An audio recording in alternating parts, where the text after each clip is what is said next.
Okay, so thank you for joining us today for the Finish Strong Writing Clinic. We know you have a lot of ways to spend your Saturday, so we're glad to have you with us.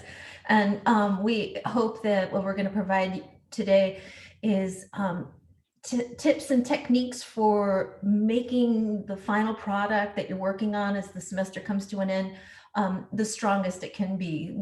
These are kind of quick and dirty tricks for going through the work and making sure that it's, it's polished writing, and it's the concepts are clear, and the writing is organized, and of course you have to attend to all the APA features. So that's what we're going to focus on. I will start off just by introducing myself, and then I'll let Emily introduce herself. So I'm Heather Herrera. I'm the Assistant Dean of Assessment and Accreditation at SOLS. I also oversee the Writing Center. And I've been working with Emily on these kinds of workshops since the Writing Center started. And it's been an absolute pleasure. We understand that faculty don't teach writing, so we're trying to supplement and give students all of the insights that they need to be the accomplished graduate student writer. So, and I will turn it over to you, Miss Emily. Yeah, hi, thank you so much, Heather. So happy to be here on another Saturday doing the workshop with you. I am a first year PhD student for the PhD in Education for Social Justice program, but I've also been working within SOLS as an instructor in the MED TESOL program for the past 4 years. So I've been lucky enough to help Heather lead some of these workshops. And, I really, really wish as a student, I had this, I had this support. I did get my master's through USD and through SOLS. And I remember thinking, wow, I could really use someone to just sit me down and help me through my academic writing. And so this is what we do. And we also lead some other workshops throughout the semester. Yeah, I'm just super happy to be here. And I like to think of myself kind of as like, an in between the professors and the students, since I also have both roles. So hopefully we can make the academic writing process a little less painful for people. Yeah, very good. I'll pull up my screen, and we can start to take a look at our presentation. Mhm. Good morning, Monique. Good morning. How are you today? Good morning. Sorry I'm late. I'm No, you're fine. doing good. Good, good, good. Oh. I've just gone to the first page. All right. Do you like the avatar I created for you, Heather? I do. It was a pleasant surprise to come across. Yeah, I think I should have made your hair a little lighter.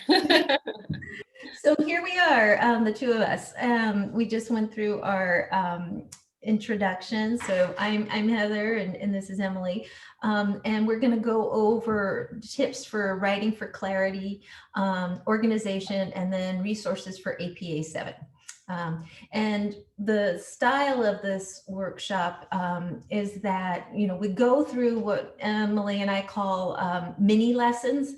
So we want you to absorb this, just a very focused amount of content, and then take a look at your own work, or ask us questions about the examples that we've had, because the goal here is that you'll be able to apply what we're talking about to your own writing.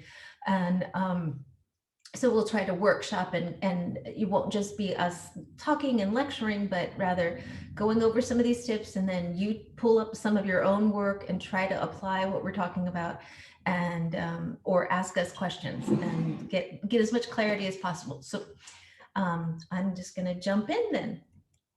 All right, so we've got till noon, and we try our darndest to stick to our schedule. We, as you know, that things happen, and so bear with us, okay?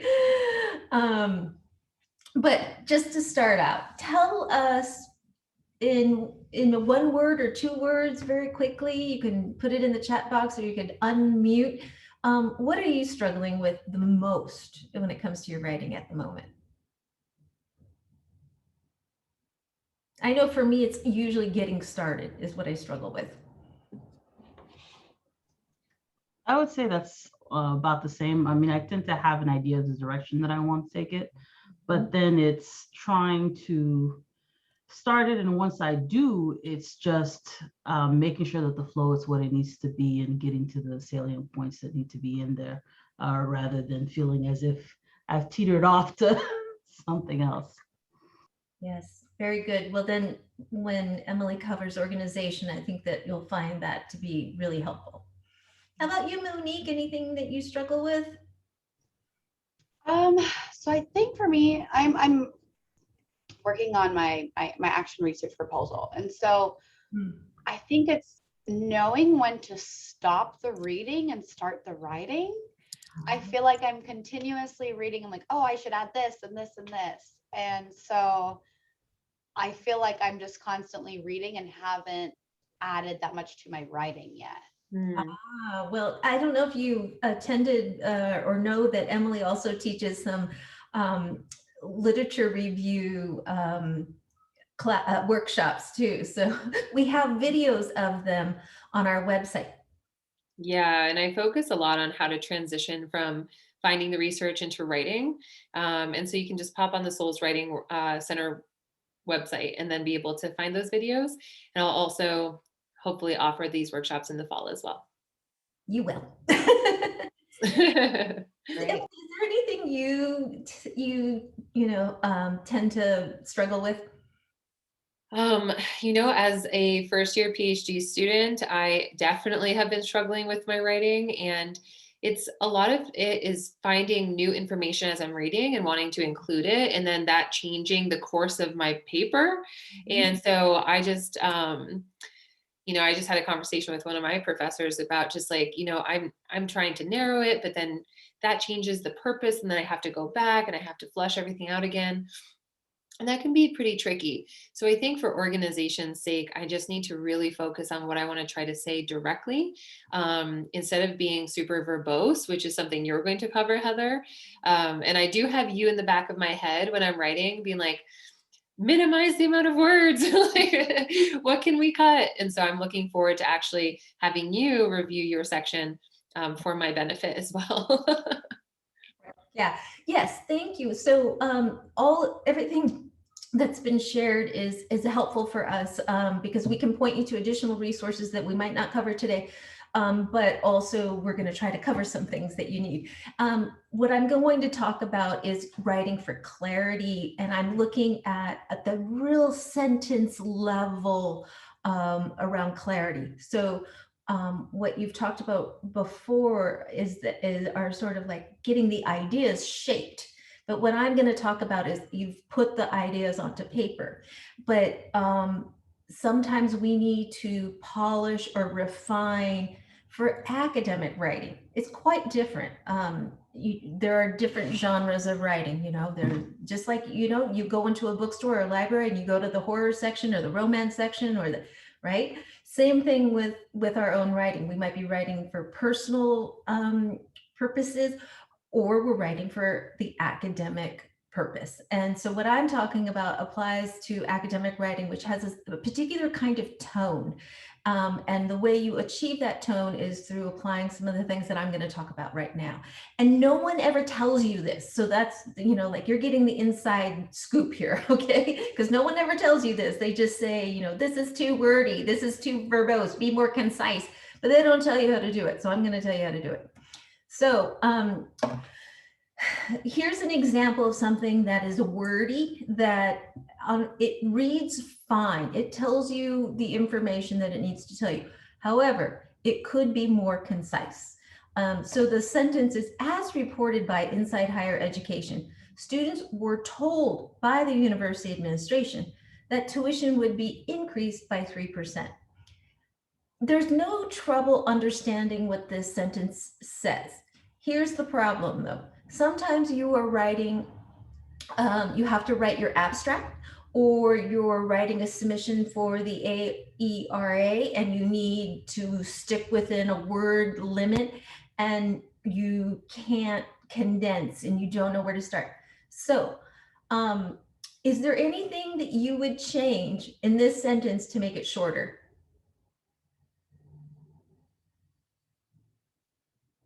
It's okay if you don't know. Because by the end of today, you're going to know what to do when you see a sentence like this. So, how did I get it to 12 words? How did I get rid of 8 words? And you know, I have been working up until the deadline to get a proposal, you know, a conference proposal submission in, and you know, you're like, I'm 4 words short. Or has anybody been in that situation, right?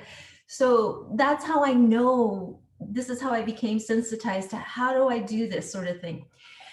Academic writing can almost sound choppy because it doesn't, you're just being direct, you're being straightforward, you're being emphatic, you're taking away anything that is fluffy.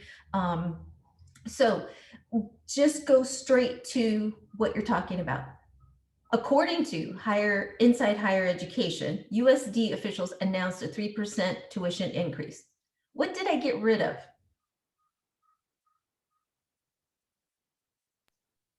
The students were told by the university administration, like instead of that, Yeah. USD officials announced. Yes. You might not, I'm a grammar geek, so I know like this is passive voice. Yeah. So I'm going to talk about passive voice. I'm going to talk about tiny words. You can read your writing. If you see too many byes in your work, by, were, and by. This sentence has by 3 times in it. So it's using a passive construction, and it's too wordy, and you can condense it and make it streamlined and straightforward. So this is an example of what we're going to go over today. So let me tell you what I call the culprits. So my little word cloud here is made up of the culprits. They're tiny words. They're words that end in ly. It's using things like unnecessary phrases that it's just fluff at the beginning of a sentence, and you just take it out. And if you take out those unnecessary phrases, usually you can get rid of minimum 2 words. Tiny words, big problems when it comes to academic writing. And I'm going to go over how to eliminate tiny words. The ly words, ugly words, they're not ugly, but in academic writing, they don't serve you. So we're going to talk about how do we be aware of that. And then ending, the endings, ing and tion. Again, it's like we're not paying attention at the sentence level, usually when we're constructing. It's in the editing phase that I'm saying, go back. I don't want you to be thinking about this when you're in the writing process, but when you're really close to the final draft, or you're in a situation where I need to do a quick edit. If you just look for these top 4 things, you would improve your writing. But I got more. I have the passive voice, which we'll go over, helping verbs that don't help, vague pronouns, and then I can't even see my screen, the imprecise word choice. So picking the correct word usually means you use fewer words, okay? So let's go into unnecessary phrases. What's happening here? And it's not moving to the next slide.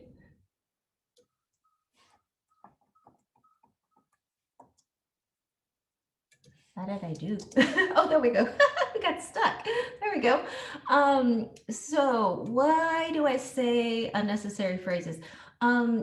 Because the tone, going back to the thing about the tone, when you're doing academic writing, it's usually based on evidence and research, and you need to sound as though you're the expert or the authority. And you know, if you're in the PhD program, if you're in the master's program, if you've conducted original research, then you are the authority, and you should have a voice that speaks with authority.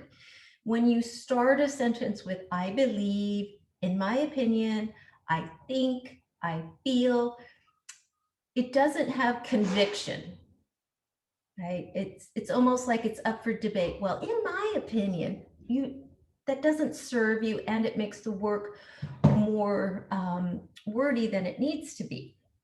So usually I say, like, I go through students' papers and I just circle all of those that are in there.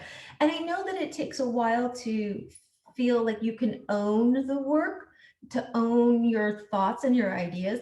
But this is a big one. When you start in graduate school, you no longer need to use these phrases because you've entered into this master's phase or expertise phase. And this isn't a reflective personal essay about, well, I really feel like this music has enriched my soul. It's not, you're not doing that, right?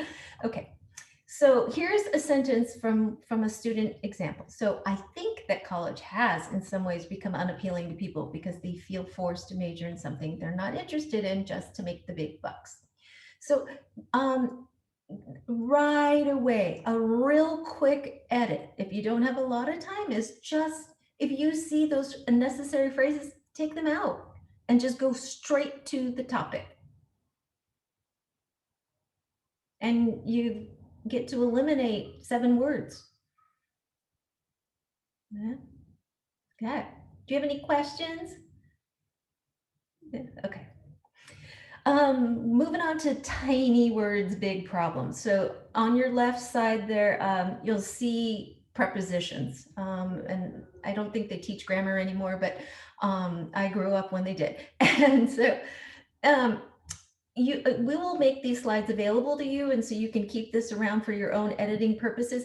But another good tip, if you don't have a tremendous amount of time to to do editing, is to just go through your paper and look at all the tiny words.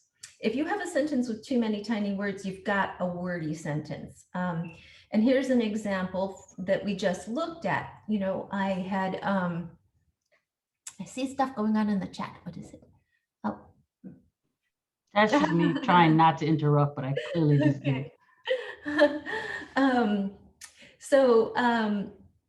Yes. So one of the ways that I knew how to edit this sentence, and I think, maybe you might be going into teaching yourself. And if you want to give this advice to students, of course, go through and look at the tiny sentences and see how can you rephrase the sentence to eliminate that and make the writing more direct.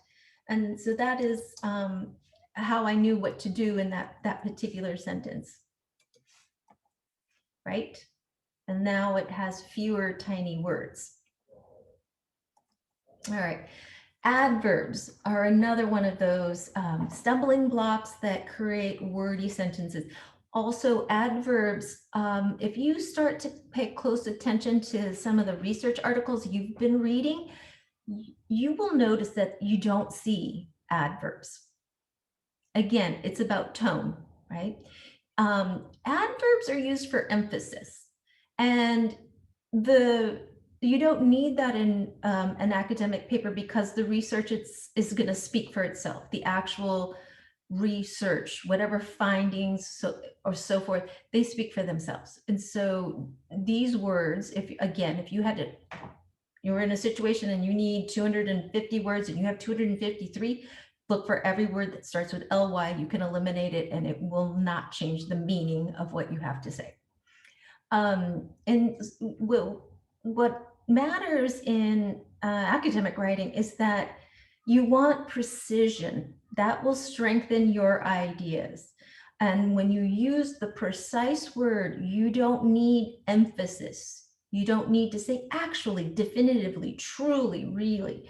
It also, these words that have emphasis, they suggest subjectivity, right? And as though there's like some kind of a scale in there.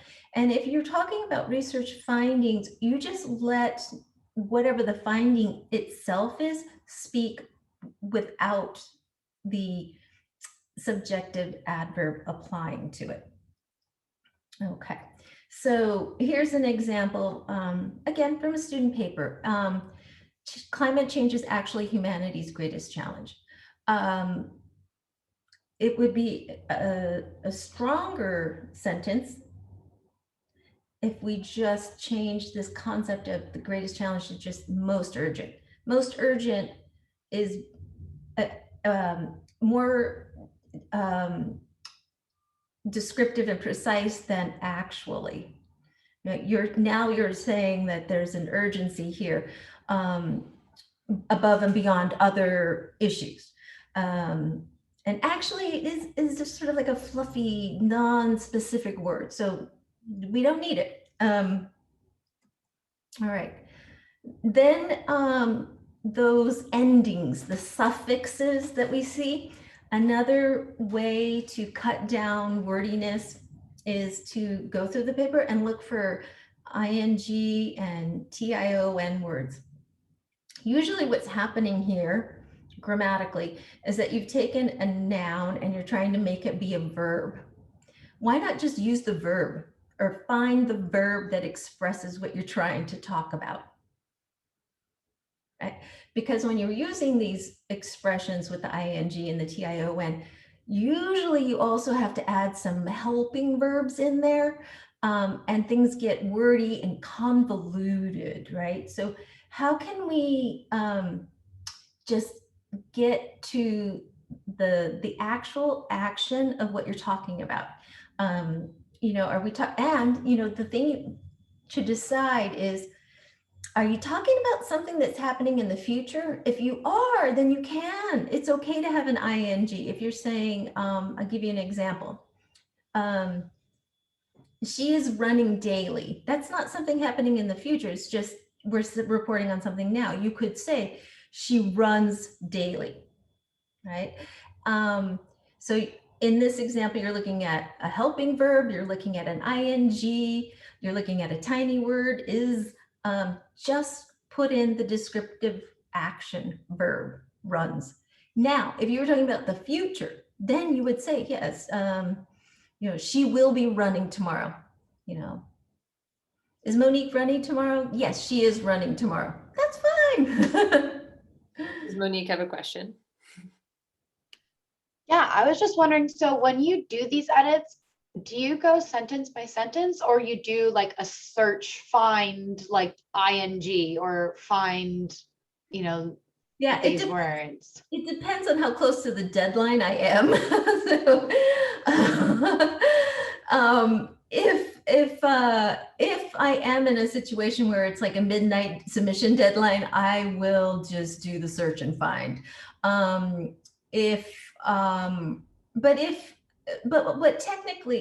Typically I'll say, typically when I'm in the editing phase, because I sort of like have absorbed this information, I read my sentences in this fashion. So if I'm going through a document, I'll take a section of the document and I will read it for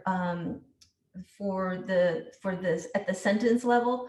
After I feel really that I've really committed to the concepts and the organization, and then that is tight. And then I just go through like the sentence level surface stuff, make sure that I'm not being verbose when I don't need to be. I'm not being confusing, because I think sometimes with passive construction, it can be a little confusing. So I hope that answers your question. It kind of depends on, the state I'm in at that time, but for sure you can do a search and find as well. Yeah.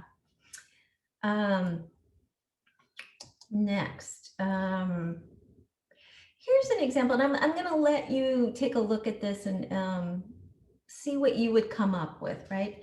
Because in this example, we have several of the things I've already talked about, right? So we have some of the prepositions and small words. And then of course there's training, the ing, and implementation, the ion. And remember that I said, usually what's happening is somebody is taking a noun and trying to make it be a verb. And here you have like, must have training. So have is that helping verb So how can we change this sentence so you don't need that? So take a few seconds and see what you can come up with.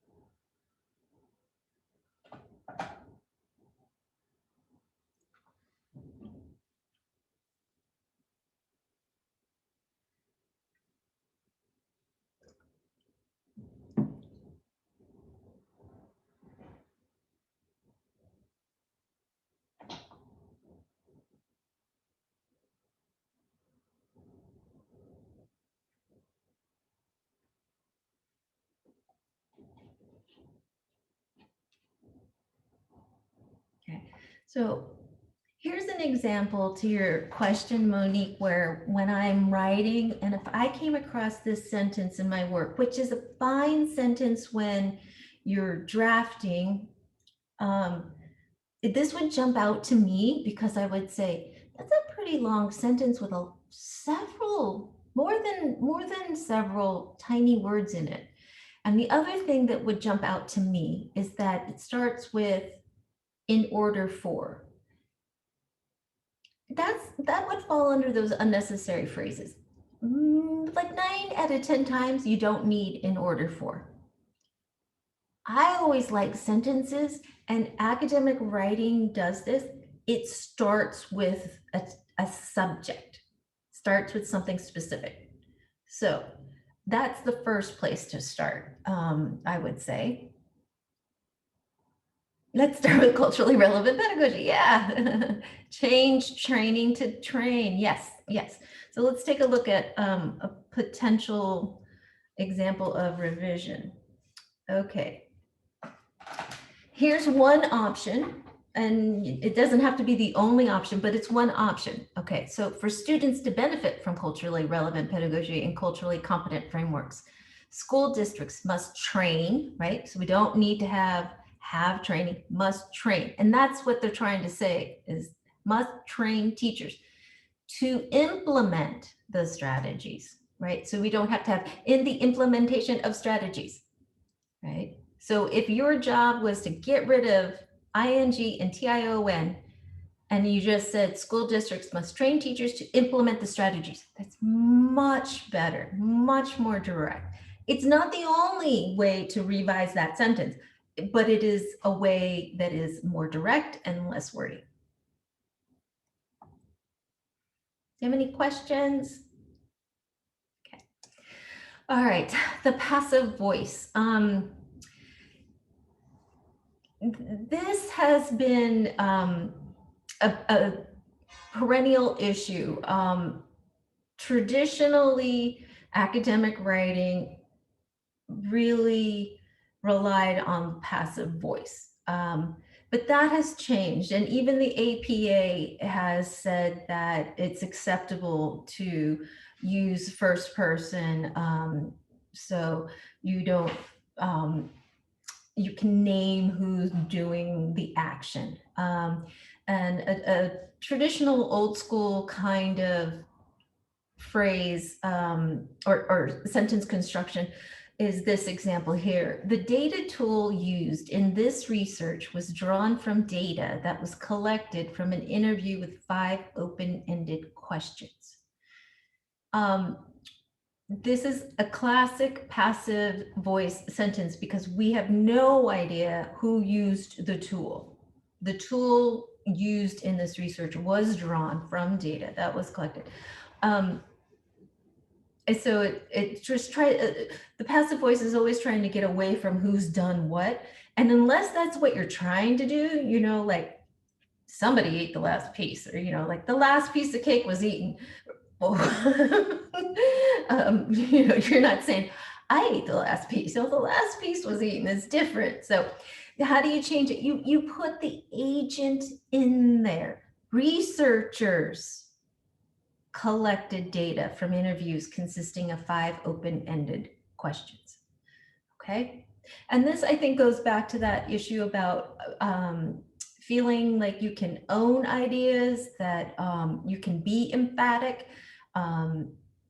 This is so much more direct. Time. And then I have some other examples because this is something that we see quite a bit. So as the education field becomes more inclusive and takes into account the varying levels and learning styles, new methods of teaching are being experimented with.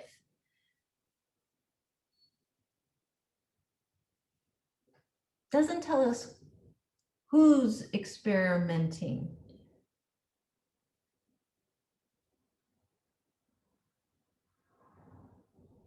And if I were looking at the sentence, what would jump out at me is are being. When I see are being, I always think, gosh, there's another way of saying this. How can I change this so that I'm being descriptive, I'm being specific, I'm being precise, and I'm being concise.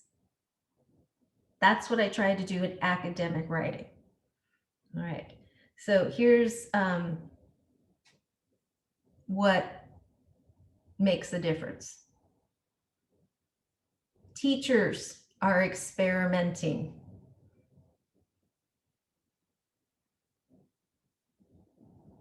Yeah.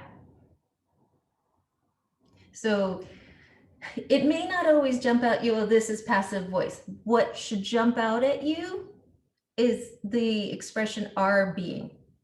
If you're reading your work or you're reading a student's work and you see has been, are being, it's a clue that the agent hasn't been identified. Okay, because you don't need the being and the been. And again, Heather's rules, 9 out of 10 times, you don't need being or been. You don't need it, are being or has been. If you say who's doing the action, you don't need it. Okay.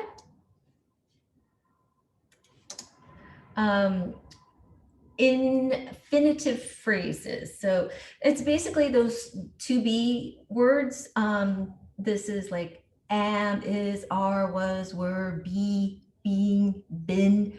Again, so I have internalized all of this stuff. So I know when I'm looking at sentences and I see these things, what I'm looking at. So what I do is go through and if I see these words, I think, is there a more descriptive word I could use? Sometimes these are the options and they make the most sense, but sometimes you can interrogate that word and ask, like, by just saying was, am I really expressing this in the clearest terms? So an example would be, some students are afraid of notebook checks. So if I were reading this, it's a fine sentence, right? But there is, if I were looking at this and you said, I see the helping verb and I see the preposition, is there another way? And, some students fear notebook checks. Fear is a little bit different and it's more concise than, oh, nice, Emily. The auxiliaries, thank you. I'm going to have to add that tip to the, okay. Wait, oh. So here we are. Here's an example from a student paper. As classrooms are getting more ethnically and culturally diverse, there is a growing need to respect, appreciate, and integrate students' culture and funds of knowledge in the classroom environment to maximize their learning. It's fine, but it could be so much better. And how do I know that? Because when I'm reading, I am seeing the are getting and there is. Those always jump out to me. They're kind of more filler. What could we do to be more descriptive is what I want to know. So one option is to flip things around. As ethnic and cultural diversity increase, instead of are getting more, increase, the need to respect, appreciate, and integrate students' home culture and funds of knowledge also increases. And in this example, you even have what we call parallelism, right? So this is increasing and this is increasing. I don't know about you, but I think that it's a more elegant sentence. Okay. And that's the kind of thing that you can up your game in your academic writing by kind of following these tips. Go through your work and look for are getting, there is the word make or making, get rid of it. You can find something better. All right. I think this is another example. Okay, so while observing the classroom, I noticed during notebook checks, the students' body language was stiff and they had been refraining from making eye contact with their teacher when asked to see their notebooks, even when they were able to enter their writing responses. It's a long sentence. And it's from field notes that the person had taken. So let's say you've gotten this into your paper and it makes sense for what you're talking about, but you could refine the language. And where do you start with it and how do you do it? Well, you apply what we've been talking about. You get rid of had been, see it there, was stiff, had been, you have ing here, were able to. If you concentrated on changing this sentence and getting rid of those expressions, then you would have a sentence more along the lines of, during notebook checks, I noticed that students stiffened their body language and they avoided eye contact with their teacher when he asked to see their notebooks. I observed this behavior even when they had entered their writing responses. You can break it up into 2 sentences, right? So that's what writing is. It's rewriting. You write and you rewrite. And that's part of the process. And the more you do it, the easier it becomes and the better it becomes as well. This is another one. It is the governor who signs or vetoes bills. How would you change this one?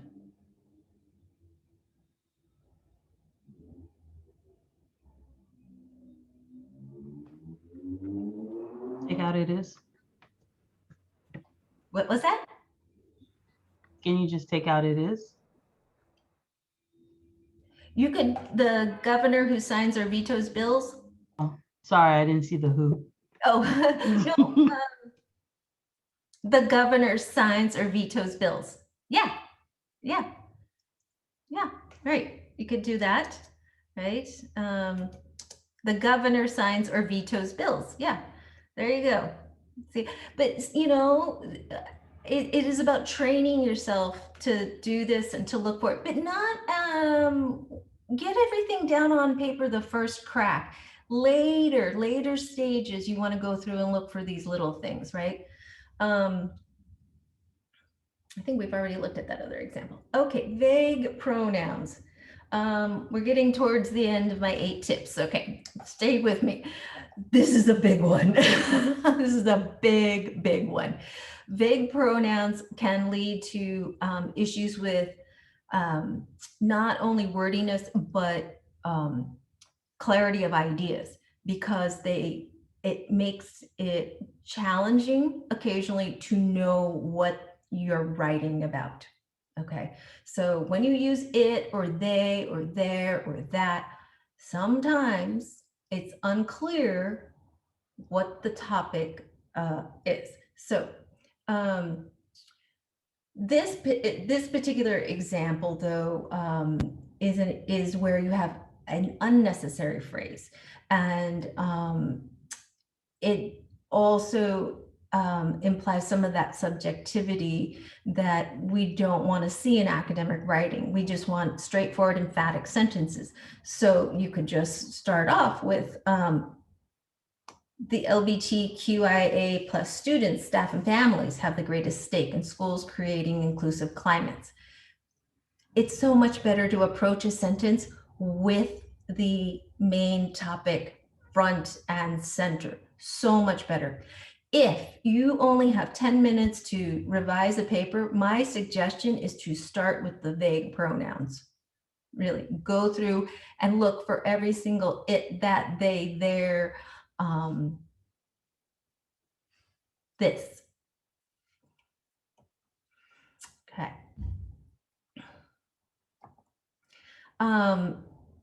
Here is another sentence. If you would follow the advice I said, only go through your work and look for the vague pronouns.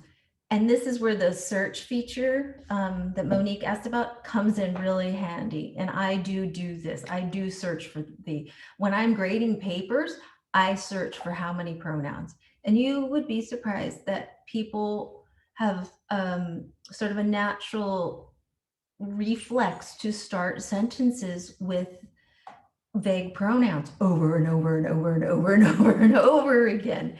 And I warn you against doing that. Okay.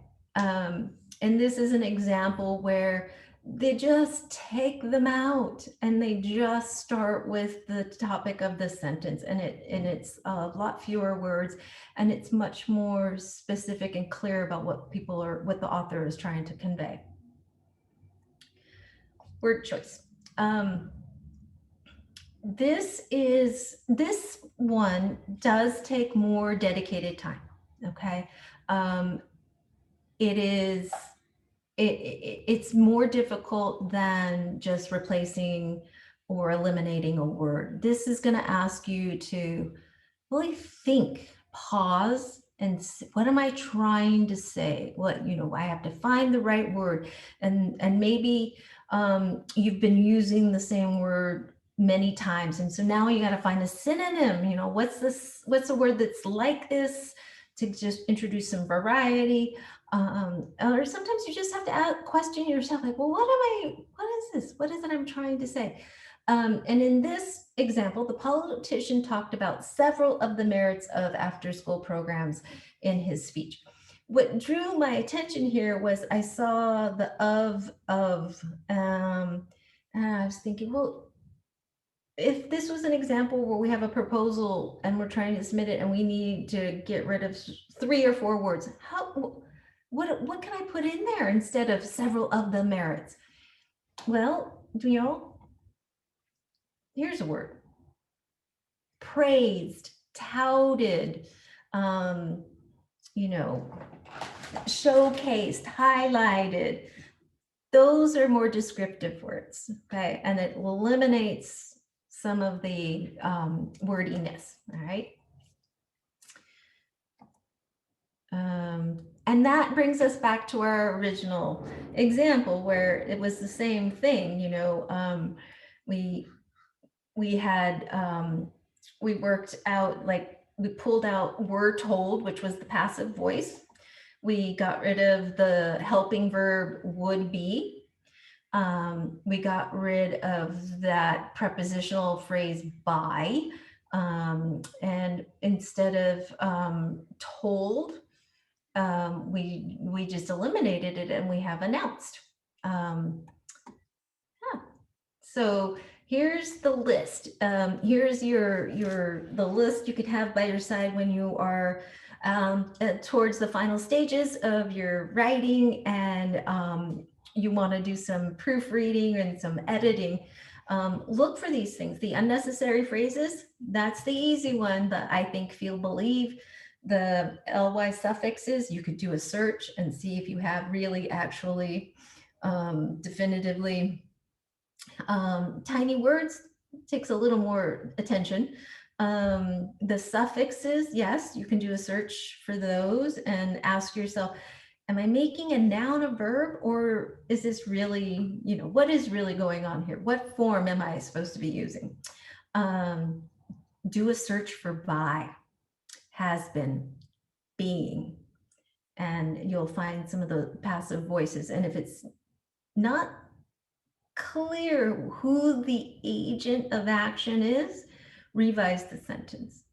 Look for the helping verbs, the are, is, so forth. My favorite is check vague pronouns. I like to start with that because like I said, we know what we're writing. And so it's shorthand for the author to put in this and that and they, because we know what we're talking about. The reader might not. And also it's not serving you by forwarding what your idea is, because you're relying on this sort of substitute to be there instead of naming what you're talking about. No? And then word choice. Word choice is trying to find the most precise descriptive word to convey what you're talking about. All right. So, would you like me to review any of the items, or I can review any of the items if you have questions about something, because I went through them quickly. But I'd also like to give you a chance to, pull something out of your own work and workshop it and get my opinion, Emily's opinion on it.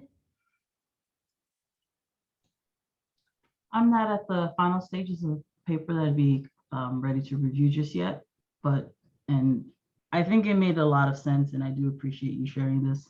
It's straightforward stuff, but in my case, for example, grew up with another language, so I describe a lot of the things, and because of how we are supposed to kind of say things, or what things are you supposed to say first before you get to this point. And so mixing that up a little bit with academic language has been a challenge. I can't even speak properly either. No, So, and also being in this, by the time I came to the American school system, it was, you do not say I, you do not use this, that, or the other. And so trying to break away from that is the other challenge. So you've been very concise in providing key things to kind of look for. So this is very helpful. I appreciate it. Thank you. Thank you. If there isn't anything you want me to review, do you want to take a look at something you've written and apply something here? How are we doing on time, Emily? Oh, yeah, 10:50. I just pulled up one of my papers, and one of the first sentence I say, many studies have shown that. I'm like, oh, yep, need to edit. So that's what I But want to. yeah, I would say that's good, because already automatically I saw something that I need to go back and fix.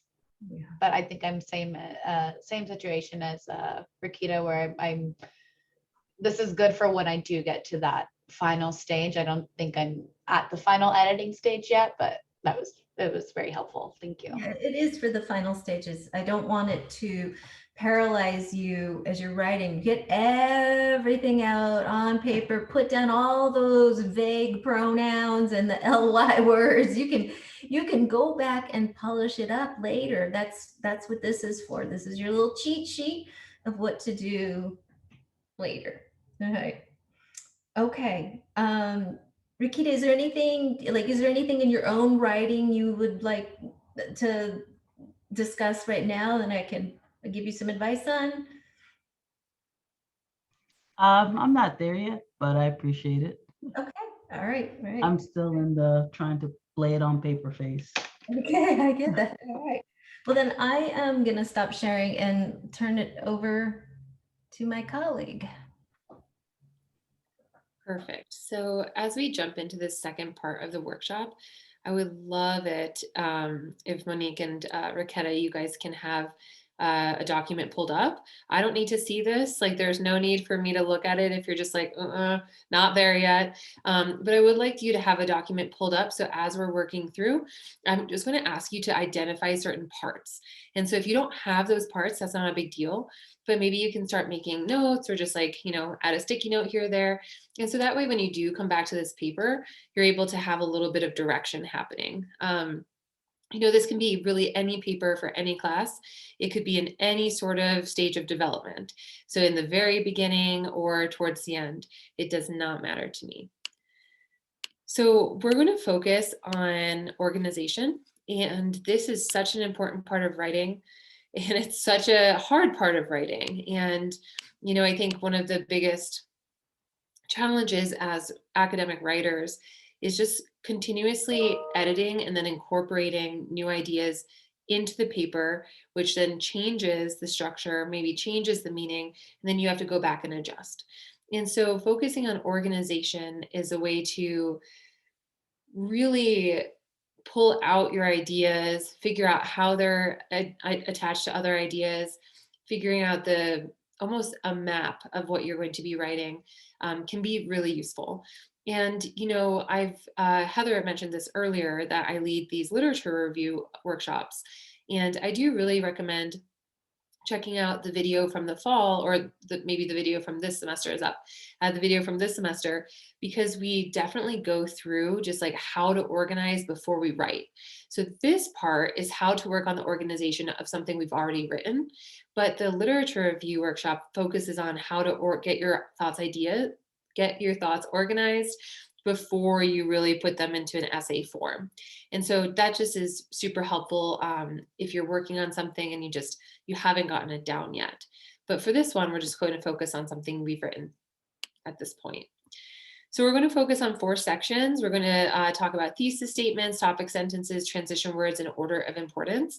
And for this example, we're going to use one of my previous students' writings as an example throughout, kind of as a common thread. So we're first jumping into thesis statements, and thesis statements are the backbones of our writing, right? So a thesis statement in a paper, there's one thesis statement. It is absolutely the backbone. And this is what holds our paper together. So I should be able to read through your intro, find your thesis statement, and be like, okay, I got this. This is what you're talking about. And then everything else needs to be related to it. And so we would need to make sure that our thesis statements are clearly stated and operationalized, so that way the reader understands your paper. So every paper should have a thesis statement. It's a main point, idea, or central message, and the arguments you make in your paper should reflect this message, okay? The sentence that captures this message is your thesis statement. A thesis statement purpose: it should focus your ideas in 1 to 2 sentences. It's telling the reader what the paper is about. And it also helps you guide and keep your argument focused. I don't know how many students I've told, hey, your thesis statement is your palm, your examples and ideas are your fingers. If this is not clearly connected to your palm, there's an issue, right? We need to make sure that our finger is not hanging out over here, but that it is clearly connected. I know that's such an elementary metaphor, but it really helps students visualize, hey, I need to make sure that my ideas are clearly connected to my thesis. If they're not, I need to work on that connection. It's always in the beginning of your paper, usually at the end of your introduction. And what's really important to know is that your thesis statement can evolve and change over the course of your writing. So your thesis statement right now might look a little different when you're done with this, and that's totally fine. And that's because writing is an ongoing process. We read more, we write more, we write more, we read more. It's it's a reciprocated process over some period of time. So you don't have to get married to your thesis statement right away. Just like your research questions, they evolve over time. So no problem. So you should and can continue to edit your thesis throughout your writing your essay, as it may need to adapt along with the information added. And that's fine, So just give yourself some grace in this area. Even if you write a beautifully stated thesis statement, if you find ideas that you want to include it in your paper, you might need to adjust this. So well-developed thesis statements, they use coordinating conjunctions or subordinating conjunctions. And for my non-super grammar geeks out there, unlike myself and Heather, coordinating conjunctions are fanboys, so and, but, so, for. Subordinating conjunctions are the little bit longer ones. And so what does this look like?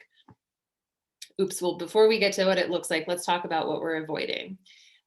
So when you write your thesis statement, if you put it separately on a piece of paper, your audience should be able to read this and understand it without needing too much more information. So we're not really using technical language, jargon, vague or subjective words, just like Heather was talking about, or abstract words. Now, if you absolutely do need to use technical language, jargon, or abstract words, it needs to be defined in your introduction paragraph. So, for example, if we're using society, values, or culture, we want to explain what this means, because we're thinking about metacognition here. When I say the word culture, it might be different from the meaning of Monique's definition of culture or Heather's. So I want to make sure I define what I mean.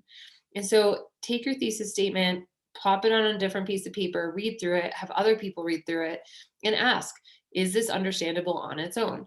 If it's not, then you need to make sure that you're operationalizing the constructs that you're using. So that means defining the words that you're using in your thesis statement earlier on. So here's an example of how to be a little bit more specific, like Heather was just talking about vague words. Instead of saying society, let's narrow that down. Instead of saying the media, again, let's narrow that down. And instead of using be verbs, let's make these verbs beautiful, exciting, and unique, just like all of you. So instead of just using the same boring to be verbs, we want to think of a great action verb, okay? And so this is really connected to what Heather was just saying. So here are some examples. An analysis of the college admission process reveals one challenge facing counselors accepting students with high test scores or students with strong extracurricular backgrounds. So we understand that the rest of this paper is going to be talking about this challenge. The second one, high school graduates should be required to take a year off to pursue community college projects before entering college in order to increase their maturity and global awareness. Okay, great. So we're understanding that the rest of this paper is going to be an argument for taking high school graduates taking a year off. So you see that these example thesis statements are thoughtful, they are rich, they are very, very clear.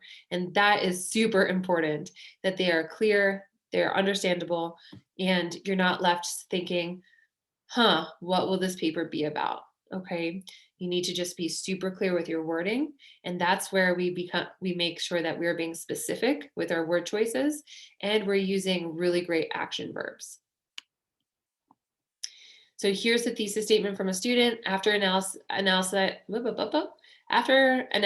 of the contributing factors of homelessness, it has become evident that tackling this national issue starts in local communities. Great. So what I'm looking at here is that the focus is on local communities.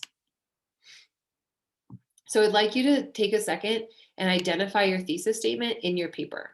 And you don't need to share this with us, but you of course can. So you can share that with us in the chat. Otherwise, just highlight it, put it in bold, put a star around it, and just see, okay, where is my thesis statement?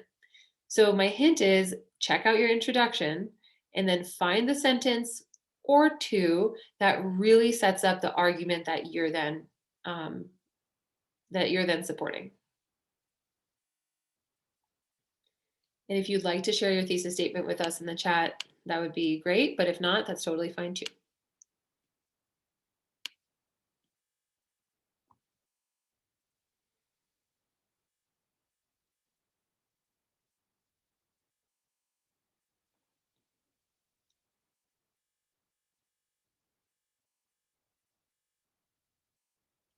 Okay, great, Monique. Yeah, take your time.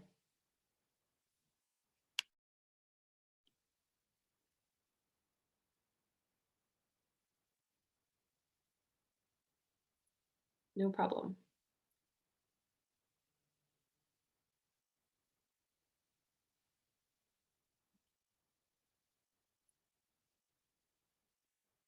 And just let me know when you've found it. And if you're having a hard time finding it, maybe that just means you need to make a note for yourself. Hey, my thesis statement's not super clear to me, so I need to go back and revise this.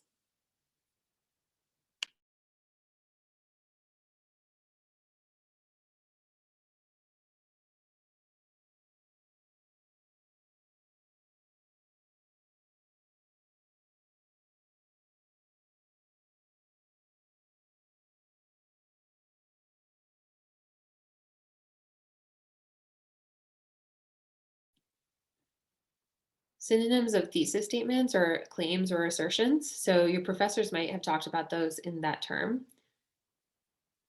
Oh, great, Raketa. So it's just not clear. And that's something to note, and to go back and say, okay, what is the idea here? Nice, Monique, that's perfect. Your thesis statement should be evolving just like your writing is evolving. Great. I know that sometimes I just put an asterisk next to my thesis statement so that I know, hey, I need to come back and adjust this because this is not reflective of my whole paper.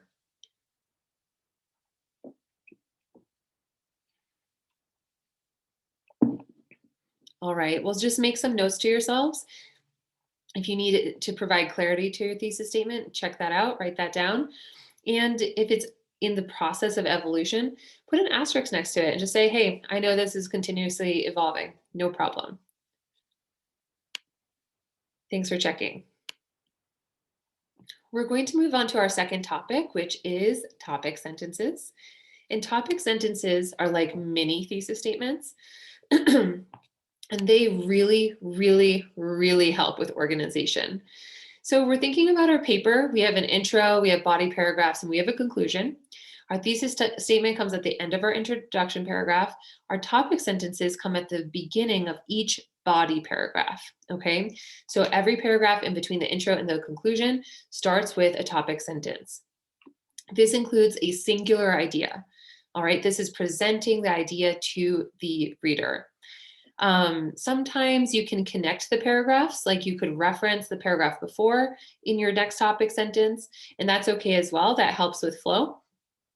Totally up to you. What I definitely want to mention is that our topic sentences don't really include citations. So if you start a paragraph with a quote, we don't really want to do that. We want to actually start a paragraph with our mini thesis statement. We want to say the topic of the whole paragraph before jumping into citations. Okay. And it should definitely never be a direct quote. So hopefully that is something that's easy to see. So if you're going through your body paragraphs, you can definitely check that. And if you do start your body paragraph with a quote or a citation, just know that you actually should add a topic sentence and make sure that you are starting with the idea of the paragraph before jumping into the examples, because usually we use direct quotes to talk about examples or citations in general. So our topic sentence should definitely support the thesis statement. It should be directly linked to it. And it should unify the content of the paragraph under one controlling idea and inform the reader of the subject that will be discussed. So I should actually be able to look through your paper and look at the first sentences of each body paragraph and know what that paragraph is going to be about, okay, without reading the rest of the paragraph. They should be little indicators. Okay, so Monique's thesis statement is this. So let's pop into her topic sentences. Okay, so this one, perfect. I can see that relation. All right, let's go to the second one. Okay, so this has two ideas, so I'm a little confused, right? So we want to make sure our topic sentences has one unifying idea. So here are some examples. So you can see that crime in poverty-stricken areas occurs as a result of systemic discrimination. The topic is crime in poverty-stricken areas, and the controlling idea is systemic discrimination. So crime in poverty-stricken areas is actually probably the topic of the paper, okay? And that's what the topic is. And then we have this controlling idea, and the controlling idea differentiates the body paragraphs. The next one, the topic is teen pregnancy may be prevented. The controlling idea is improved education. So we know that this body paragraph is going to be about improved education. The third one, having a child is the topic, and the controlling idea is significant adjustments to your life. So you can talk about the significant adjustments within that body paragraph. So you can see we have a topic and we also have a controlling idea. And this presents a really strong topic sentence. So again, I should be able to just read through your paper, just look at those topic sentences and be able to understand what your paragraph's about. So please don't try to read this. I just want you to see, if you're a visual learner, I just want you to see like what kind of this looks like structurally. So we have our topic sentence in yellow, and at the very top, that is also in all caps. And then we have the concluding sentence at the bottom. So in our body paragraphs, the topic sentence should be also very linked to our concluding sentence, okay? So to bring up a very childish metaphor again, if you think about your body paragraphs being a cheeseburger, okay, so we want the topic sentence and the concluding sentences to be the buns. And we want these buns to be made out of the same things, right? So when we go to In-N-Out, or I know Raquel is on the East Coast, if we go to what's the East Coast place? White They have Castle. cookout all over this place. Okay, perfect. Lovely. So if we go and we're like, hey, I want a cheeseburger, and they give us a cheeseburger and the top has a pretzel bun and the bottom has a normal bun, you're just going to say, what in the world, right? So we want to make sure that our topic sentences, that first sentence of our paragraph, is connected to our concluding sentence. And we need these because these perform the structure of our body paragraph. The in-between are our examples. And so that's where we really support our topic sentences, but we cannot forget about these two things. My number one writing suggestion to students is remembering these two, because a lot of times it's just example, example, example, example. And that's where the structure becomes really, really wonky. It becomes really loose. You think, okay, how are things related to each other? Why is this paragraph here? And the structure is not sound. And so how to fix that is adding, okay, topic sentence in my words, no citations, then my examples to support it, and then a concluding sentence that restates what my topic sentence has already said. And that goes, yeah, I can see where this starts, I can see where it's supported, and I can see where it ends. Okay, and this is our example topic sentence. So identifying the contributing causes to homelessness at a local level can help community leaders find more effective solutions. So our topic, remember we talked about this, homelessness at a local level, and our controlling idea, community leaders and effective solutions. So I know that this paragraph will be about community leaders and the solutions that they can find. So what I'd like you to do is skim through your essay or your paper and identify your topic sentences. Put stars, highlight them. And if you're not finding them, make a note to yourself. If you are finding them, but they have more than one idea or they have citations in them, make a note to yourself as well. So I'll give you a few minutes to do that.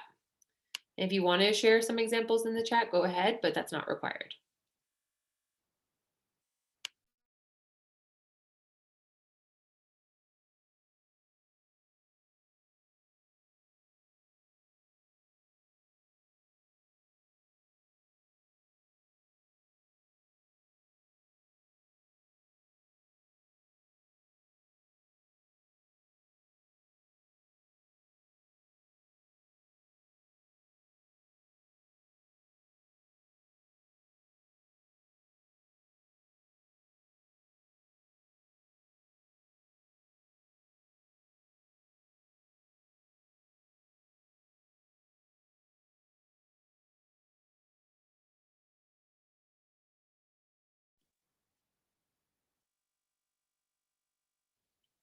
How are you both doing? Are you able to identify some of these pretty easily, or are you hunting for them? I'm good. Yep. I'm identifying them, but I'm also looking to see if they're actually like the buttons, if they're matching. Great. And some of them are, some of them are not. Perfect. Yeah. So And it's that's a good, great yeah. identification tool to be able to say, hey, I need to tighten this up a little bit. I love that you referenced the buns. Yes.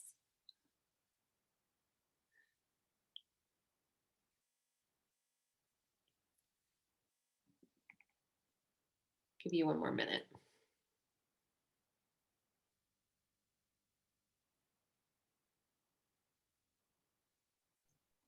I'm also noticing in mine, I have started with like jumping into a study I'm referring to instead of the topics sentence. Yeah, and that is actually a great thing to notice, because we want to present like, hey, what's this idea? And I can also talk about this later on, but within our sections of our papers, we might have subheadings as well. And so that can help us clarify what the topic is. And so if you have a really long paper, or if you have sections that are really long, especially in like literature reviews, you might have headings and subheadings as well. And that can help us clarify. But we usually don't want to jump right into a study. We want to just present, hey, what's the idea that then the study is supporting?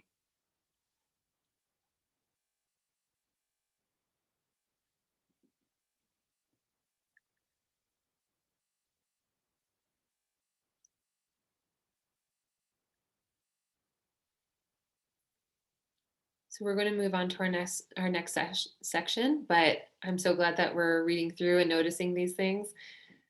I need to do the same for my paper today as well. Okay, so now we're talking about transition words, and this might go a little bit against what Heather was saying about like extra words and wordiness. But I do want to asterisk this with the fact that transition words are sometimes needed. And so we're not going to try to overuse them, but they can help us with the flow of our paper and the flow of our arguments. So when we're presenting ideas, we want to include transition words that show what we mean and show how the ideas are connected. But I will show you an example of something that's has way too many transition words, and we want to kind of steer clear from that. So transitional words and phrases can create powerful links between ideas in your paper and also can help your reader understand your logic. There's so many different kinds of transition words and where they fall under. And so for my students who are multilingual, like Raquetta, you shared with us, some of these transition words can be a little tricky to understand the semantics of them, to understand, hey, when do I use which one, right? And so there are actually amazing resources on Google Image. If you just type in English transition words, there are great infographics that can help us understand, hey, which am I going to choose? Because we don't want to choose the same one over and over and over again. We want to differentiate them based on what we're trying to say. So there are going to be transitions. There can be transitions between sections, paragraphs, and within paragraphs. These live throughout our paper. Now, I just wanted to ask you really quickly, what do you think? Which ones belong in which category? So we have the transition words on the left side, and then we have the categories that they belong to on the right side. Some of them are very easy.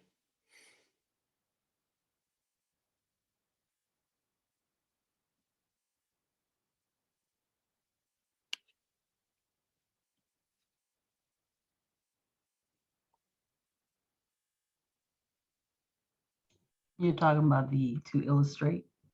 Yeah. Yeah, you caught that one. So hard, so hard. I got one, yes. Okay, so Raquetta gets a point because she got to illustrate to illustrate. Great. So this is going to be a little overwhelming, but just this next slide. So we can see this and we can see how each of them are connected to each other. So next is time, moreover is addition, to illustrate is illustrate, similarly is comparison, nonetheless is contrast, because is cause, obviously, to explain is clarification, and certainly is intensification. However, there might be some of these that we don't want to use often, and we want to make sure we differentiate. So just pop on, do your research into transition words and figure out what works best for you. So this is an example of like way too many transition words, but this is also an example of how you can use them. And so we can use in fact, instead, furthermore, indeed, however, because, for the purpose, to sum up, and some of them make your writing a little bit more wordy. So we obviously don't want to use all of them all the time, but I do want to encourage you to use them, because something that my students have struggled with is being able to focus on the flow of their writing and kind of present how are things connected, and using transition words here can really help that. Yeah, thanks, Heather. I love how ours are so connected. Okay, so what I'd like you to do now is take a few minutes and go through your paper and identify any transitional words or phrases that you use. And you can asterisk them and see, okay, do I need this? Does it just make my paper more wordy, or can I say this in a different way? How does it help my flow? And also, are there parts of my paper that actually need more transitions? Just to take a few minutes. If you want to share any of the transitions that you have written in the chat, that's great.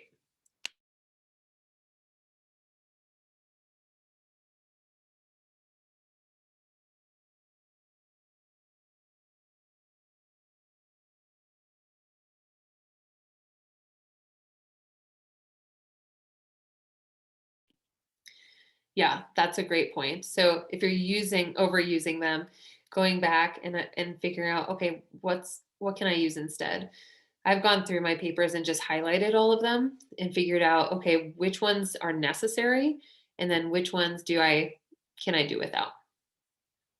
Yeah, Heather, same. I usually tell students they need to add them. So That's usually the message I've received over the years, and so I think I've overcompensated at this point. I love that. Yeah, and honestly, I think Mark Twain said this, that the easiest part of writing is crossing words out. So if you have too many words, that's okay. You can edit this. Far better to have too much and to edit than to have too little.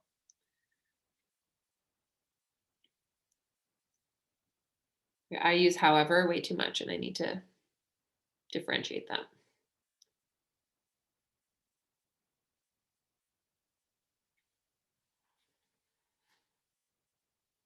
Nice. Similarly, because, perfect.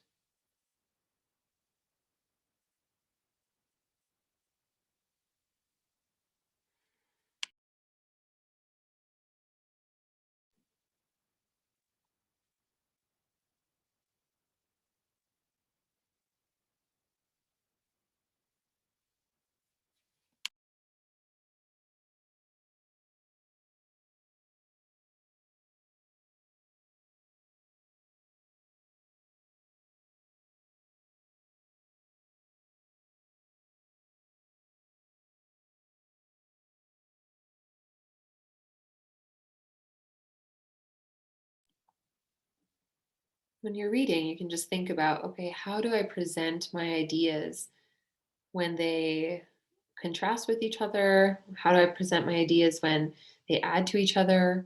We don't just want to list things, right? So we want to show a relationship between them. And that's really what transitional words and phrases are for, to show a relationship between the examples that you provide.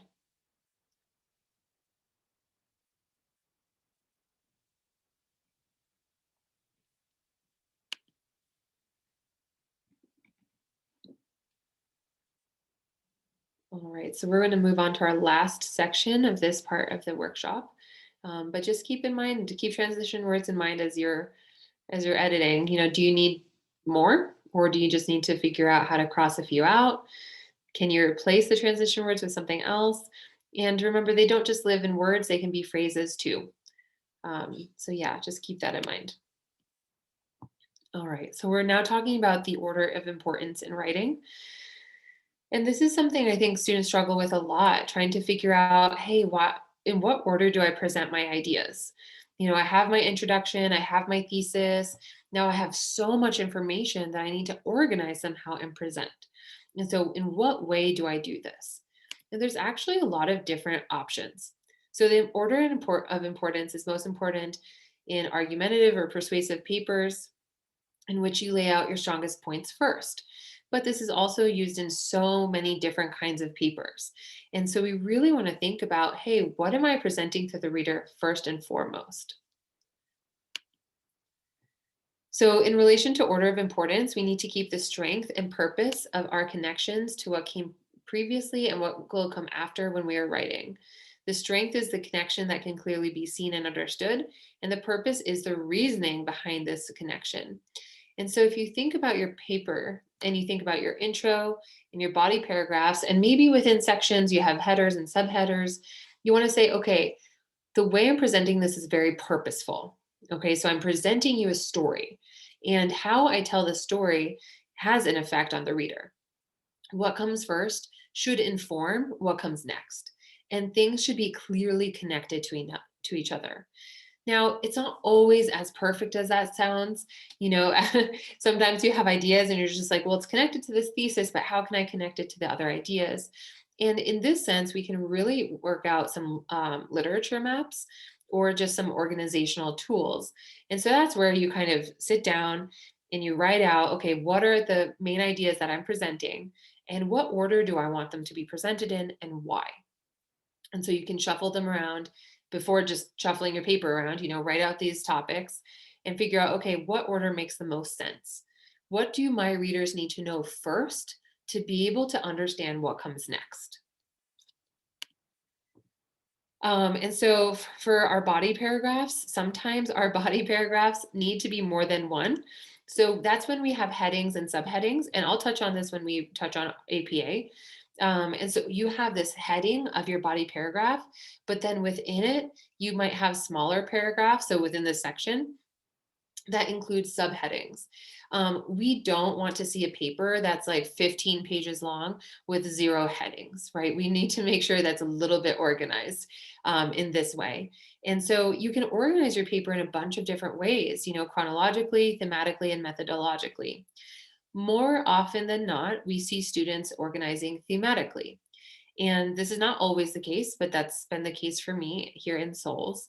And so when students organize their paper thematically, I always ask them, so why did you put this in the order that you did?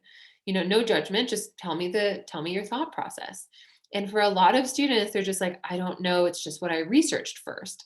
I just wrote down my ideas in the order that I found them. And sometimes that works really well, because you're thinking and you're researching informs what comes next. But for other times, we have to think, okay, well, is this purposeful? Does this provide the greatest impact to our reader? And so, for an example, is one of my students, she was writing about the teaching environments in Saudi Arabia. And so she had her introduction paragraph, then she had a historical context paragraph, and then she jumped into the different types of teaching contexts. And so that historical context paragraph really helped her readers understand and set the tone, set the stage for what was to come next. So a lot of times we really want to think, what do my readers need to know first before they move on to the next part? So this is just a very, very brief brief outline. Your outline, will probably look different than this, but we can just use this as an example. So we have our introduction, we have our body 1, and we have our body 2. So here are some questions we want to ask ourselves. Why did the topic of body 1 go first? So why is this body paragraph the leader, right? And then we also want to ask ourselves, what's the connection between body 1 and body 2? So we want to make sure that it flows, that it is written smoothly. So we need to see, okay, why did I put what came first in the first body paragraph? And then why did I choose the topic of the second body paragraph? What's the relationship between these two? So these are the questions we want to be asking ourselves. And here's our order, an example order.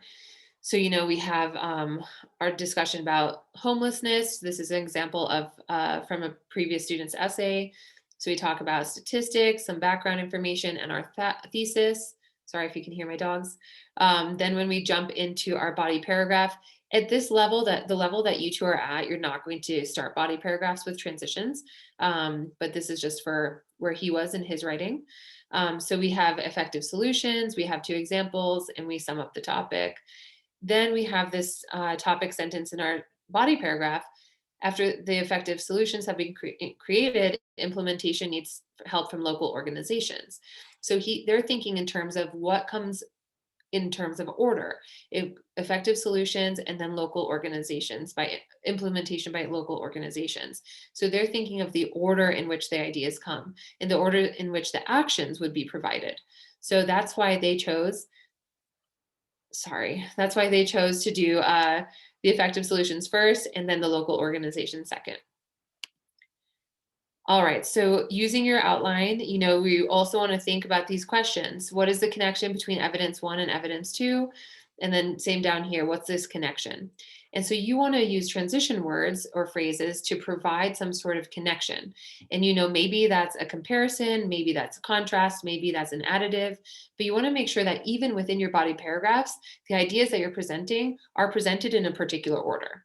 Okay, so you're thinking about it from a macro standpoint, just like paragraph to paragraph here. And now we're thinking of it from a micro standpoint, from example to example. So asking yourselves these questions. And then here's just another example. Okay, so thinking about the connection, thinking about the evidence, why are things coming first? Just being so purposeful with our decision making. Okay, so why don't you all take a minute and make a note on how you ordered your writing? I would love to hear about how you ordered your writing. I'm just going to go and quickly check on my dogs and make sure everything's fine because they're going crazy. But during this 5 minutes, just take a look at how you ordered your writing, and I'll be right back.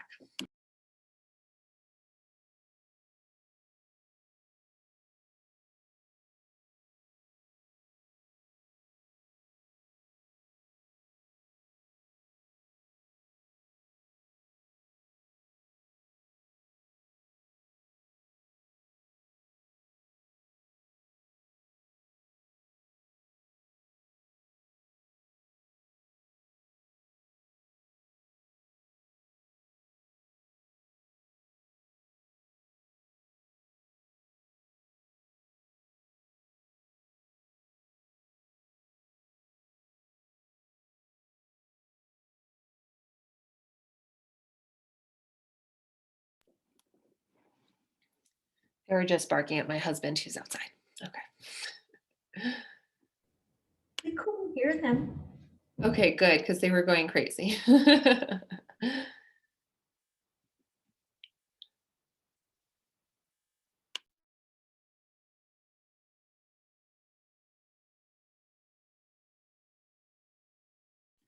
Nice, Monique. So you ordered yours thematically. As I said, this is so common.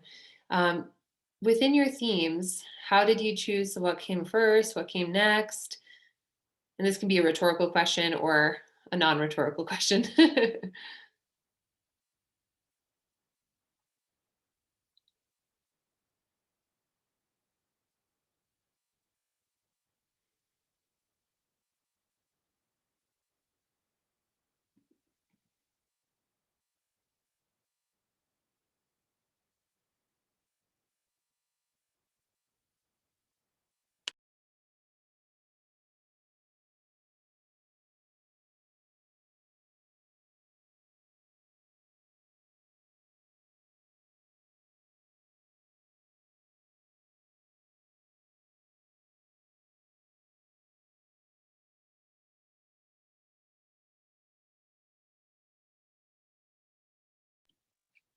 Remember, we're keeping these two words in mind, strength and purpose.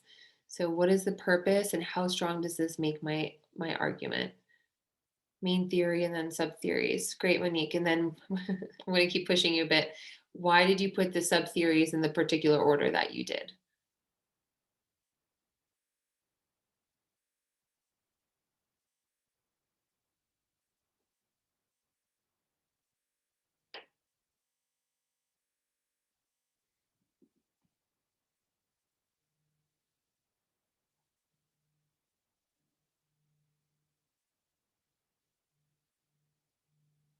Ricketta, do you have any ideas of how you organized your writing, or are you kind of still in the brainstorming? Yeah, it's kind of hard to, I try to stick to a topic. I wouldn't necessarily, and just kind of elaborate as much as possible. Um, so yeah, but I'm not sure that I've really done that with what I'm staring at. That's okay. That's why we're double checking our work. And we think about our paper having this kind of umbrella topic, right? In what we're trying to say. And then within that paper, we have these sub ideas that are supporting that topic. So thinking about like, why did I write this first? And why did that come next? And what's the connection between these things? Because a lot of it is intuitive. A lot of it you're writing because you think it makes sense to you. This goes into the order that makes the most sense for me. But questioning yourself and saying, okay, but is this related, and is it super clear, can really help the flow of our writing and the organization. And hopefully the writing coaches will also ask, hey, why did this come first? What's your reasoning here?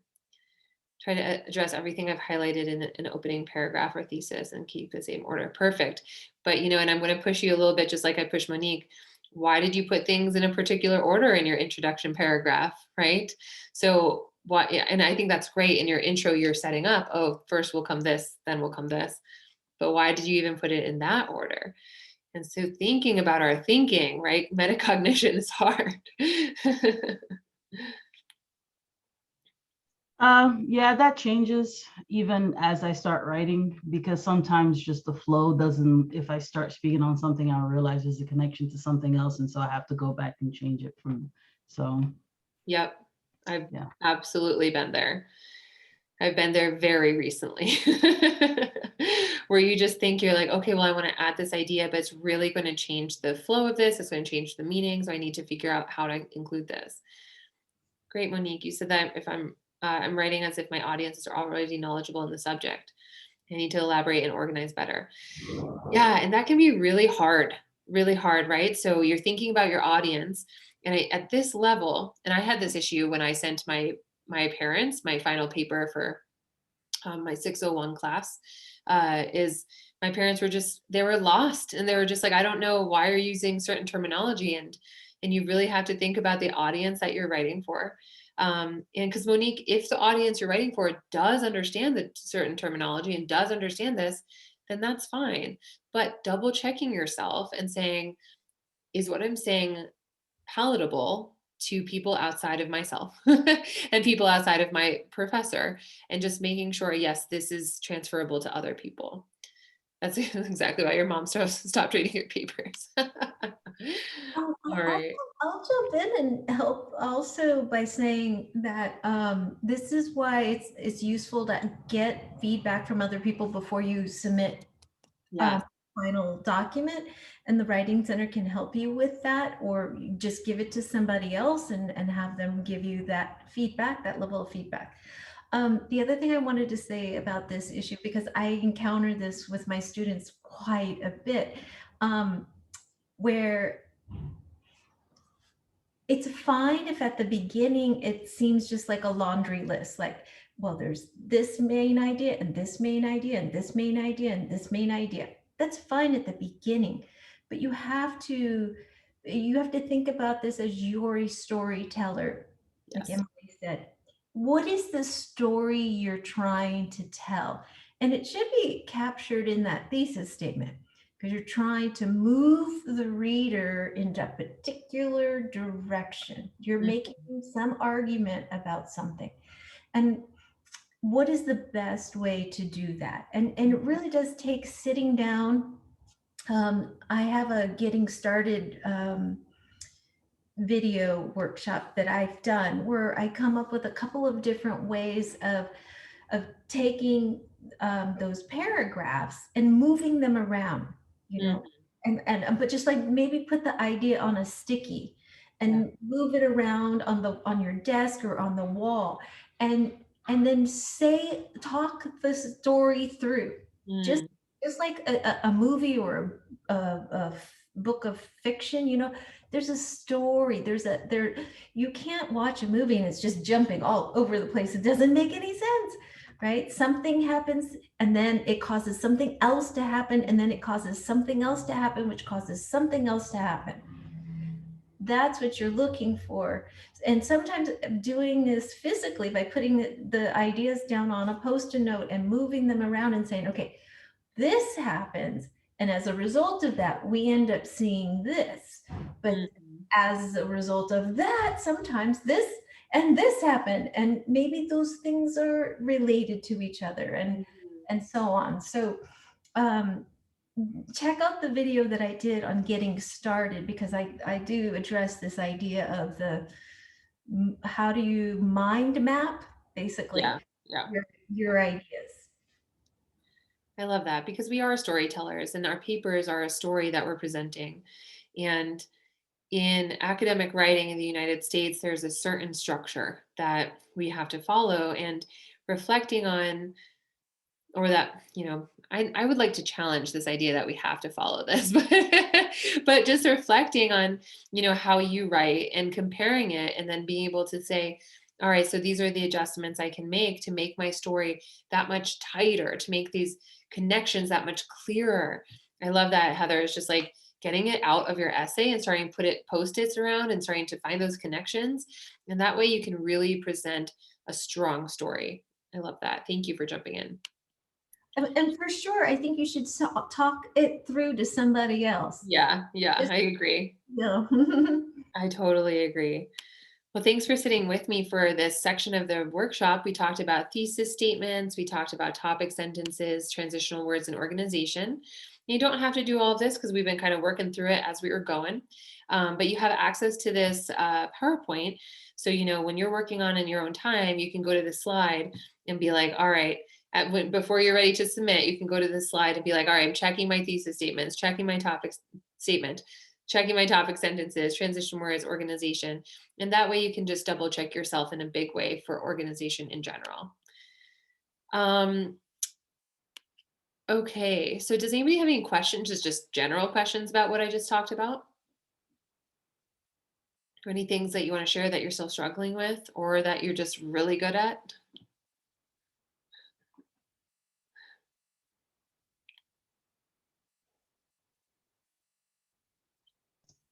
I think for organization, it was good for me to think about the organization within the paragraph as well.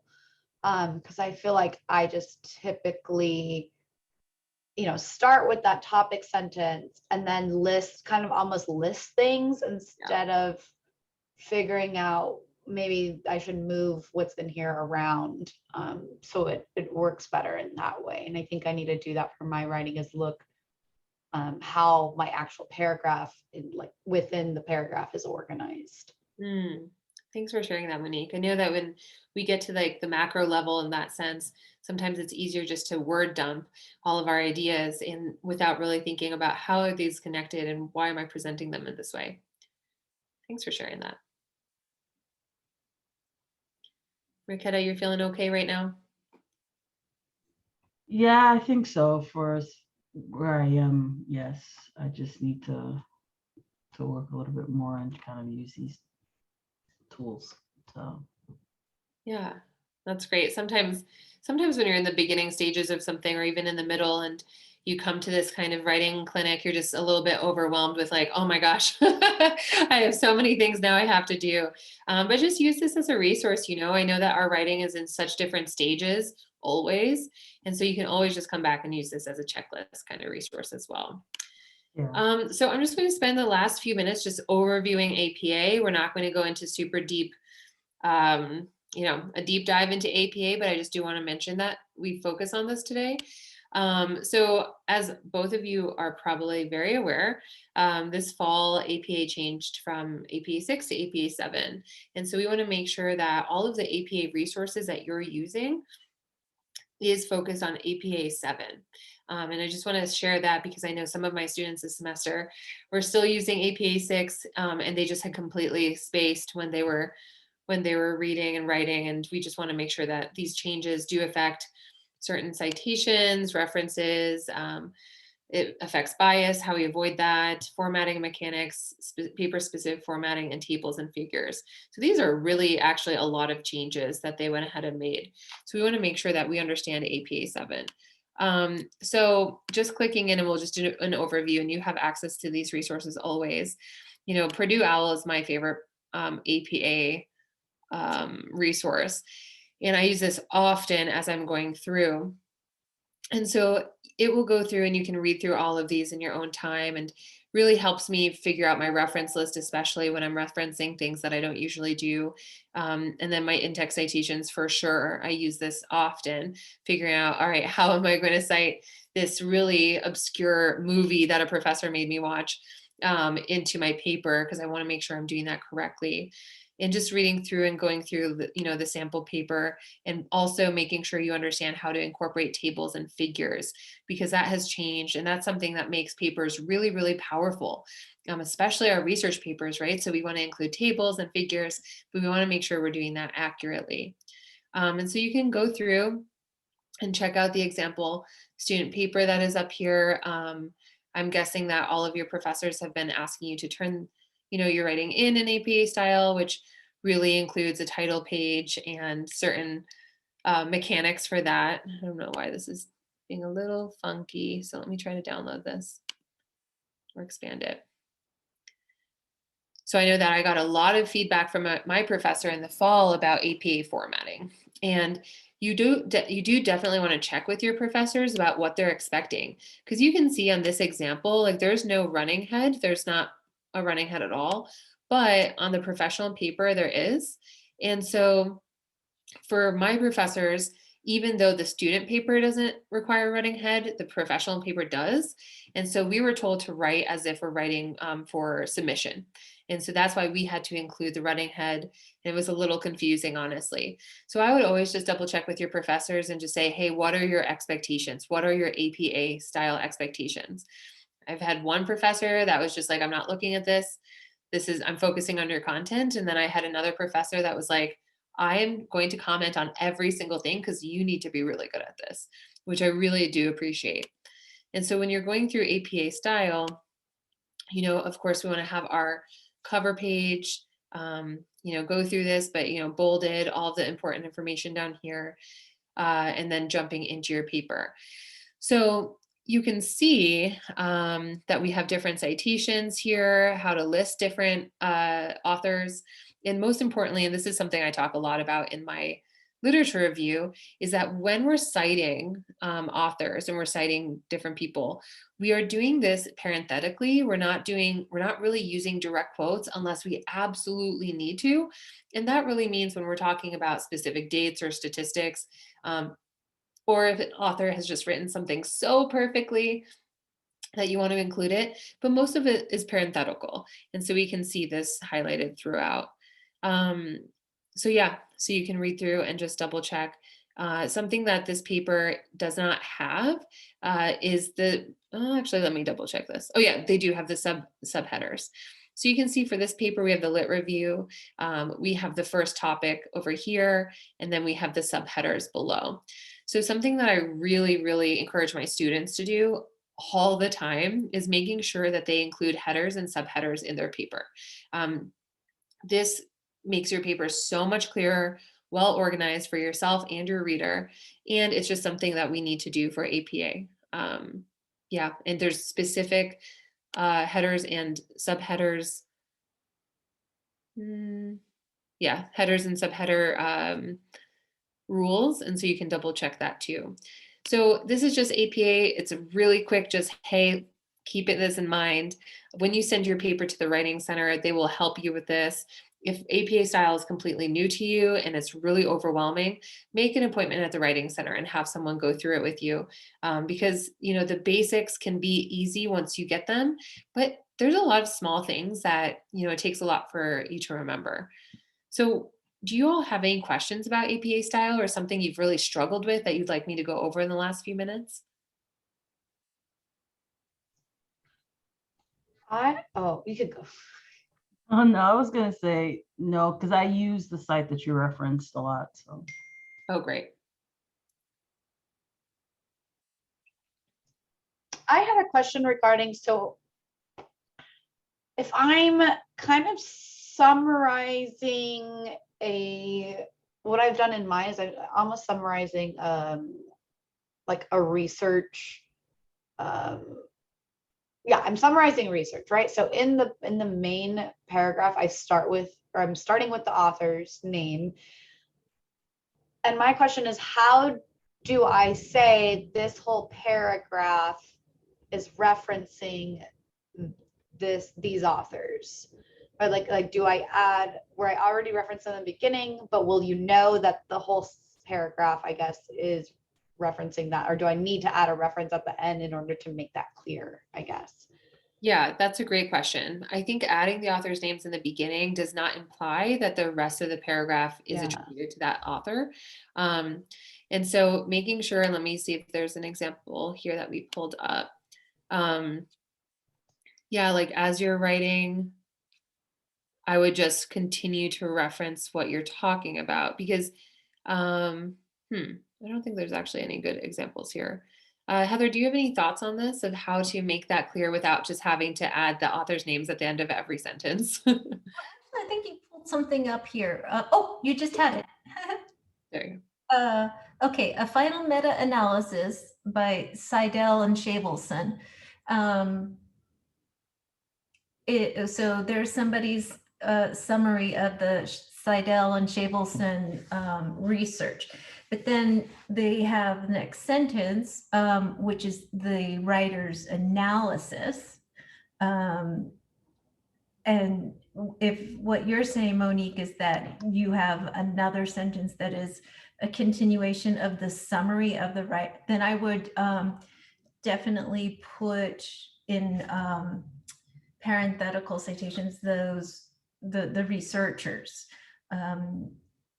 Because if you move into a new sentence, we might misinterpret that it's you speaking. But if it's, and it's fine. And I like that you start off your sentence with the researchers, and then you say what the summary is, and then you have another sentence following more details on the summary, but just put it in the parentheticals at the end. So there's no way that you could be, it's always better to be safe than sorry, that someone misinterprets that you've, forgotten to cite. Yeah, and you can, exactly what Heather said, and then also instead of having to put their names at the end of each sentence. And Heather, what do you think about this? Where if you're saying like, these researchers, da, da, da, and then you explain it, and then you could even refer back, like, so the authors, da, da, da, da, da. And so, like you've already presented the researchers in the beginning, so you can refer back to them. So you're making sure that the claims that you're presenting are not yours. But really in our papers, what we want to focus on is presenting ideas that have been supported by multiple authors. And so while we can do a deep dive into like one study, if that's very, very useful, it's rare that we're just spending a full paragraph explaining one study. So usually our paragraph is, as you said, organized thematically. So we're presenting a theme. And so the theme is the focus, not necessarily one person's study. And so what we can do then is focus, okay, what am I trying to say in this paragraph, and supported by multiple researchers. But if you want to like explain, hey, this research is so applicable to what I'm talking about, you can absolutely go into a little bit more detail. But adding the names at the beginning don't necessarily mean that the rest of the paragraph is attributed to those names. Yeah, I know it gets hard. Yeah. And I will just caution that when I've taught the research methods class and I have read through the lit review, I very often would notice that my students were just summarizing and not providing the analysis or how, this is really important, the particular research study related to their research project. Yes. So I just want to make sure I would tell my students, like, if you really wanted to be formulaic about the lit review, let's say, so yes, you tell us what the study was, what was the study, what type of study, quantitative, qualitative, what was the research question, what were the findings, like you can summarize those things and then tell us, how does this relate to your project? Mm-hmm, mm-hmm. Yeah, that's so important, Heather, adding that analysis section, because our literature reviews are just it's not a laundry list of other people's research, right? We want our paper to be driven by our own writing and supported by other people's research, because our ideas are what drives the paper, not other people's research. Other people's research is confirming these ideas. And so you want to make sure that your writing is being driven by your own ideas. Yes, but I know that that's such a easy thing to fall into, especially when you find a study that just matches so well with what you're saying. And you're like, I want to explain everything to you. But the great thing is that our citations show, hey, if I need to read more about this, I can go and find this citation and I can go back to the original source.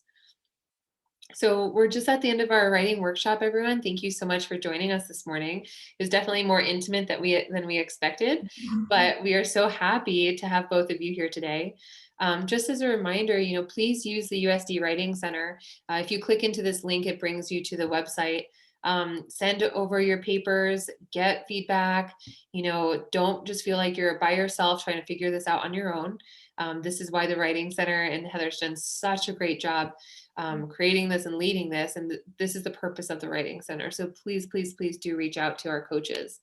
And yeah, if you have any other questions, we're happy to stay on. Or Heather, do you have any closing remarks? I wanted to, thank you for doing a great job. And thank you, Monique and Rakita, that it's just been a pleasure to have you and to have students who are conscientious writers, and, keep doing good work and good luck with the rest of the semester. Yeah, thank you both. I appreciate it. I have a quick question regarding, I guess, at what point in my writing would I contact the Writing Center? Like, do you want something that's, I feel is fully fleshed out and ready for eyes on it? Or if I'm having an issue with something, then go? Any stages. Yeah, Okay. any stages, at any stage. But be strategic. Students have only 3 submissions a semester, but for every submission, the coach will give you 2 hours of feedback and then a 1 hour coaching session after. And so usually you get such a healthy amount of feedback that you're a stronger rater. So if you've already submitted 2 things and it's your last paper, be thoughtful about, do I submit it now? Do I want to wait a little bit? Do I, that sort of thing, because you just have the 3. But take advantage of the coaching as well. Sometimes people, just take the paper and go with it. But if you can have, like we're offering right now, you would go through your paper with a coach who will explain why they're making the suggestions. Mhm. And if you are at the beginning stages and you're maybe a little bit stuck, you could submit like, this is my outline and I'm kind of stuck. And then the coach will make an appointment and you can talk it aloud. You could do a talk aloud with the coach and get yourself started on the writing. Yeah, it's definitely not just your like most beautiful draft. Sometimes we need the most help when we're in the middle of it. Mhm. Yeah. Well, I wish everybody a good weekend. Yes. too. Have a wonderful weekend. Please reach out to us if you have any other questions or thoughts or concerns. Please use the Writing Center, and just good luck. And we're almost there, you all. We're almost there. You've got Thank this. you. Thank you very much. Appreciate it. Thank you. Thank you, All right. Emily. Have a great weekend. Thanks, You too. Heather. Have a great one.